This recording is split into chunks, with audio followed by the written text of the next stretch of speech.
नमस्कार दोस्तों। तो आज हम लोग बात करने वाले हैं दिल्ली में जो भी भगदड़ हुई थी उसके बारे में। कुछ भी कहने से पहले मेरे कुछ सवाल हैं।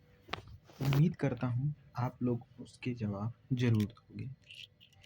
पहला सवाल मेरा ये है, क्या सचमुच महाकुंभ नहाना इतना ज़रूरी है कि उसके लिए जान की बाजी लगाई जा सकती है? या क्या सचमुच उन लोगों को, जो बच्चे हैं या बुजुर्ग हैं, जो इन सब चीज़ों से अवेयर नहीं हैं कि कितनी भीड़ हो सकती है, वो उस माहौल पे सरवाइव कर सकते हैं या नहीं कर सकते, वो इन सब चीज़ों से अवेयर नहीं है, तो उनको ज़बरदस्ती आस्था के नाम पे उनकी जान की बाजी लगवाना ठीक है?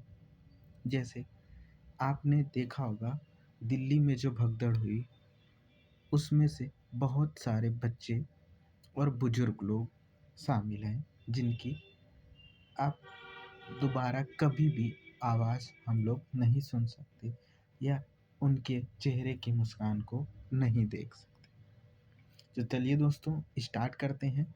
आप लोगों के जवाब कमेंट बॉक्स में मैं चाहूँगा कि जो भी आप जवाब देना चाहते हैं वो ज़रूर दें। तो ये बात है 15 फरवरी की, जब दिल्ली में कुछ इस तरीके की भीड़ इकट्ठा हुई। ये सारे के सारे लोग प्रयागराज में होने वाले महाकुंभ में शामिल होना चाहते थे। किसी को खबर नहीं थी कि जब वो घर से चले हैं तो उनमें से कुछ लोग वापस घर कभी लौट के नहीं आ पाएंगे।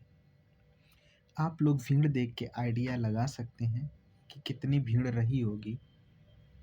जो टिकट काउंटर से जो इंफॉर्मेशन अवेलेबल है उसके हिसाब से हर घंटे लगभग 1500 टिकट बेचे जा रहे हैं। इसका मतलब है कि दिल्ली रेलवे स्टेशन पर बहुत भीड़ इकट्ठा हो रही थी। अब इसमें दोषी कौन है, ये एक तरफ रखते हैं, लेकिन पहले जिन लोगों ने जान गंवाई है या जो लोग अभी घायल हैं, उनके लिए क्या इंतज़ाम है, ये जानना बहुत ज़रूरी है। तो इतना सब कुछ होने के बावजूद भी अभी तक एग्जैक्ट डेटा अपन लोगों के पास नहीं है कि कितने लोगों की डेथ हुई है और कितने लोग अभी घायल हैं। कोई ऑफिशियल डेटा नहीं है अभी तक। हम लोग डिजिटल इंडिया विश्व गुरु की बात करते हैं, जबकि इस मामले में हम लोग पीछे हो जाते हैं। आपने एक केस सुना होगा लेटेंट वाला, इंडिया गॉट लेटेंट वाला। आई थिंक सब लोग उसके बारे में अवेयर होंगे कि क्या कांड था वो और किस वजह से वो चर्चा में रहा। उसके बारे में आपको डीपली सब कुछ बता दिया गया, क्योंकि वो चीज़ें आपको लोग बताना चाहते थे। यहाँ कितने लोग डेथ हुई या कितने लोग घायल हैं, ये आपको कोई नहीं बताना चाहता। इवन कई सारे मीडिया कर्मियों के भी ऐसे वीडियोज़ आए जिन्होंने बताया कि हमने जो वीडियो बनाए थे, वो वीडियो डिलीट करने की धमकी मिली थी। तो ऐसा फ़ील होता है कि जैसे प्रयागराज में जो भगदड़ हुई थी, उसमें डेटा छुपाया गया, वैसे ही इसमें कोशिश की जा रही है। अब आगे बात करते हैं कि आखिर ऐसा हुआ क्यों? तो जो कल तक बात चल रही थी, तो उसमें ये सामने आ रहा था कि जो उनके पीआरओ होते, public relation officer railway board के, उन्होंने कहा कि एक व्यक्ति जो सीढ़ी से गिर गया था, जिसकी डेथ हो गई या उसको चोट आई, जिसकी वजह से लोग पैनिक हो गए और उसके बाद में भगदड़ मच गई। लेकिन आप लोग फ़ोटोज़ पे देख पा रहे होंगे कि कितनी ज़्यादा भीड़ है। लोगों का पैनिक होना आम बात है। क्यों? क्योंकि इतनी भीड़ में किसी को भी सफोकेशन हो सकती है, साँस लेने में दिक्कत हो सकती है। कुछ लोग ऐसे भी होंगे जिनको भीड़ से एलर्जी होगी या भीड़ वो नहीं देख सकते हैं, उनको भी पैनिक होना नॉर्मल सी बात है। लेकिन बाद में पता चला कि रेलवे में जो प्लेटफ़ॉर्म है उसको चेंज कर दिया था।